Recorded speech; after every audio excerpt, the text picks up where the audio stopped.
आज आम्ही माननीय जिल्हाधिकारी यांच्या मार्फत महामहिम राष्ट्रपती, माननीय पंतप्रधान व माननीय विरोधी पक्षनेता राज्यसभा व लोकसभा यांना एक निवेदन या ठिकाणी दिलेलं आहे।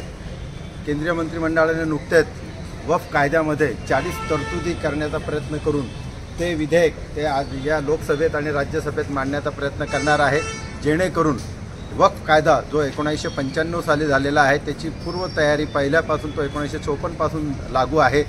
त्याच्या दुरुस्तीसह 1995 पासून तो अस्तित्वात आलेला असताना सुद्धा फक्त वक्फच्या जमिनीवर लक्ष केंद्रित करून या केंद्र सरकारने तो या कायद्याच्या ह्या 40 तरतुदी करण्याचा प्रयत्न केलेला आहे। त्याच्यातलं सगळ्यात मोठं उदाहरण जर आपण बघितलं तर इंटेलिजन्सचा जो अंबानी साहेबांची जी जागा आहे, ज्याची ऑलरेडी हायकोर्टात केस चालू आहे, आणि जी वक्फची जमीन आहे, अशा सर्व जमिनी ते आपल्या ताब्यात घेऊ इच्छितात। आणि वक्फचा अर्थ आहे उर्दूमध्ये की खुदा की राह में दिए हुए, म्हणजे ईश्वराला दान म्हणून जे आमच्या काही पूर्वजांनी आणि ज्या लोकांनी जे दान जमिनी दिलेल्या आहे त्या जमिनीचा आपल्यासाठी, आपल्या वैयक्तिक फायद्यासाठी, आपल्या संस्थेसाठी, आपल्या मित्र परिवाराच्या औद्योगिक संस्थेसाठी वापर करण्यासाठी हा शासनाचा एक कट आहे आणि तो कट होऊ नये म्हणून आम्ही महामहिमला विनंती केलेली आहे की हा कायदा जरी त्यांनी आणला तरी त्याला तुम्ही मान्यता देऊ नका। आणि विरोधी पक्षनेत्यांना राज्यसभा आणि लोकसभेच्या दोघांना विनंती केलेली आहे की कृपया करून तुम्ही त्या हाऊसमध्ये त्याला जे 2/3 मेजॉरिटी लागते ती 2/3 मेजॉरिटी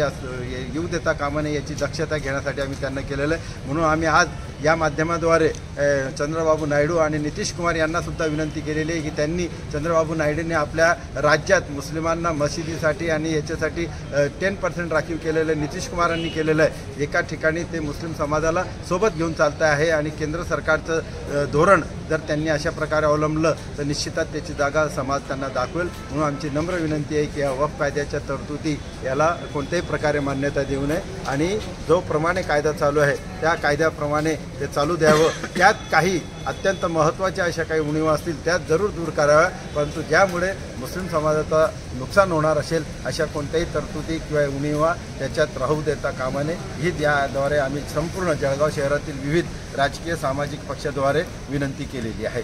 धन्यवाद। फारुख शेख, जळगाव।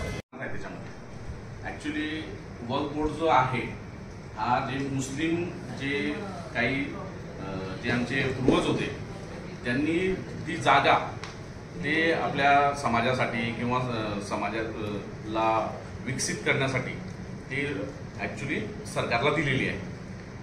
पण त्याच्यामध्ये काही लोकांचा फायदा करण्यासाठी, काही जे त्यांचे मित्र आहेत त्यांचा फायदा करण्यासाठी त्याच्यामध्ये अमेंडमेंट आणून ते वक्फ बोर्डचा दुरुपयोग करून ते त्यांना